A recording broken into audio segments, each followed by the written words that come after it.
You're now kicking it with Brother Smalls, and I want to talk to you about a recent interview on The Griot hosted by Eboni K. Williams that featured Iyanla Vanzant. I thought the interview was fascinating. It was honest. There was a lot of vulnerability there, a lot of transparency. And I think Sister Ebony did something that we all should take note of. When you have an issue, a struggle, something that you're dealing with, reach out to an elder brother or sister, somebody that can give you a greater insight and wisdom and knowledge and understanding of a situation so that you're in a better position moving forward. And I think she did that. I'm going to talk about some of the questions, some of the discussion, but right now I want to encourage you to join the family. Share, like, comment, and subscribe to Kicking It with Brother Smalls, where we deliver content dedicated and designed to inform, uplift, elevate, and inspire.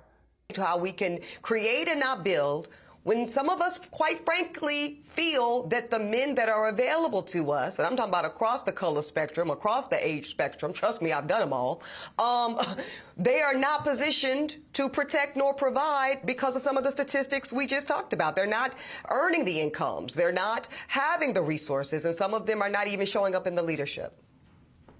Would you date a bus driver? Would you date if a bus he owns driver? the bus? If he owns No. it. If he owns the bus. See, that's a problem. That's a problem. That's a problem. Okay. Because the standards and requisites, and I'm not talking about him laying on his sofa playing video games all day. I'm not talking about that. But the standards and the criteria that we use to measure men is off for who we are as women and who. Whether she could date a bus driver. Her response was if he owned the bus, not, about the person's character, not whether he was an honorable man or he was kind or he was strong or he was community oriented. It was based on whether or not he owned the bus, right? That doesn't take into account what I think people should be looking for when they are looking for a long-term partner, someone to marry, right? Character has to be paramount, has to be the first thing, right? We know that wealth is built over time. Most millionaires are 50, 60 plus, right? So, you really should be thinking about who you want to build with, right? Because I actually think you're right. I think you're right, Iyanla. I do think that I'll just speak for myself vulnerably. When I think of a masculine posture and what I would expect a man to do in my life, two things come top of mind, and they are provide and they are protect. And when my lived experience, and I think I'm still relatively young, I guess, but I'm 40 in September. So, I've had some relationships, and I've yet to find a man who has shown, this includes even my father, who was absent. I've yet to have a male energy that provided or protected me. The comment is throughout her life and her experience, she hasn't found a man with the protective and provision, that type of energy. And when I hear that, I'm saddened a little bit, but I'm also focused on what were you looking at? What were you focused on as it relates to the people that you interacted with, right? Because God provides. And so when I have these discussions with people saying, hey, there's no good women out there or no good men out there, I kind of shake my head because it really speaks to what are you looking for, right? And we have these images in society of what a man is and what a woman is. And a lot of times they're distorted, they're off, they're twisted.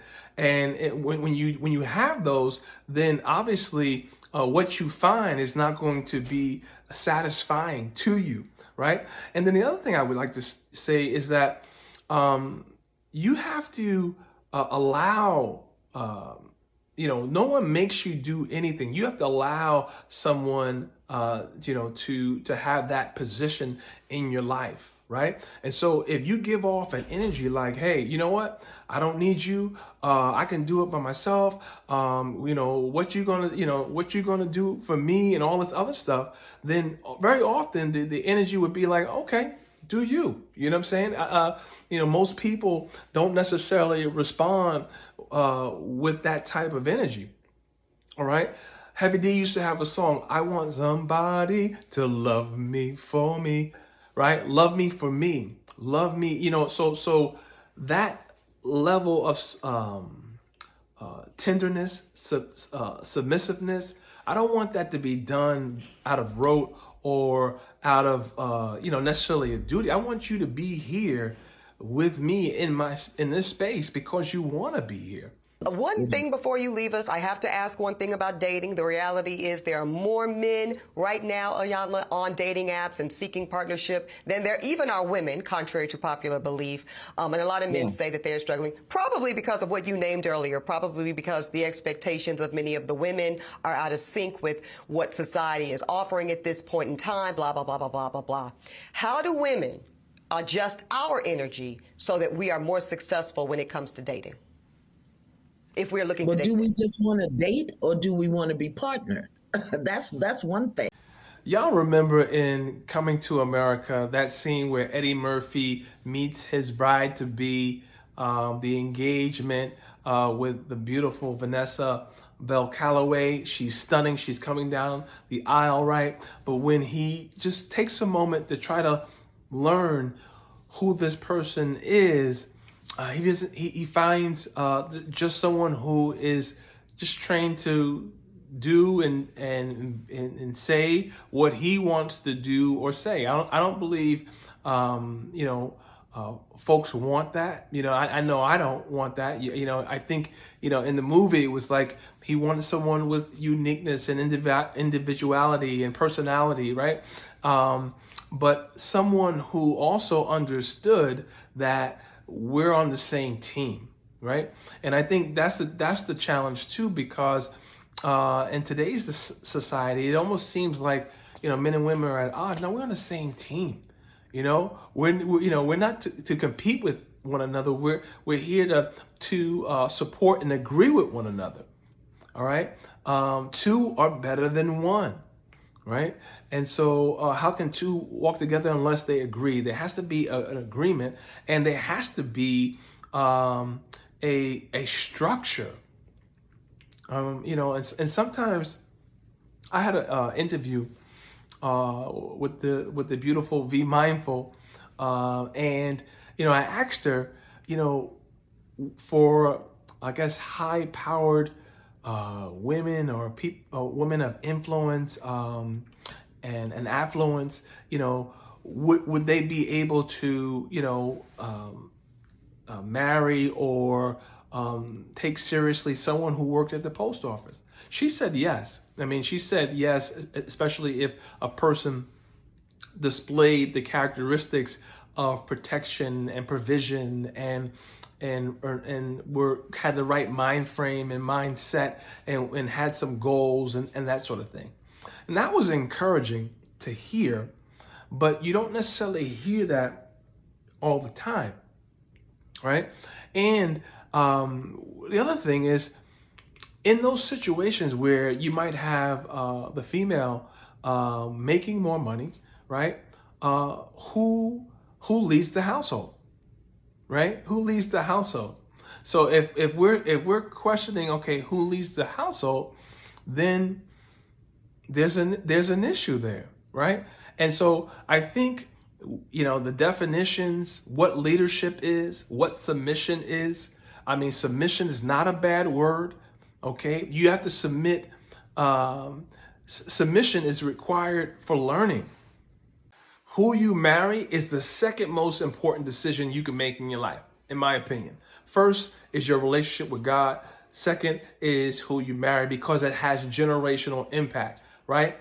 Our relations are so important to our next level in life, right? And so that's why characteristics and what the person believes is so vitally important.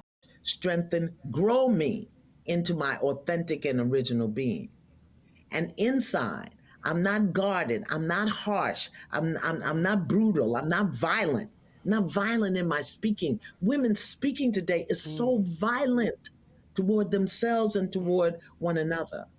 So I'm not talking about a political construct, the women's movement. Right. I'm talking about the move of women for themselves, within themselves, so that they can.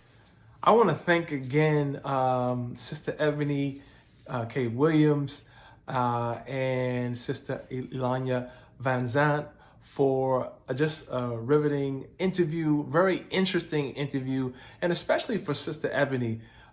You know, she was very vulnerable, and I just want to say to her that more power to you, sis, because you opened up a discussion and you were vulnerable. It's almost like you were in a counseling session, right? For the world to see, right? I appreciate you for that, and I hope that what this conversation does is help people really kind of think about their position and what they're thinking about and what their aspirations are and desires are, and I think it did that. And so congratulations to you again on that. All right. Again, I want to encourage everyone to join the family, share, like, comment, and subscribe to Kicking It with Brother Smalls. Smile and remember, every heartbeat is grace. Cherish life and spread love, y'all.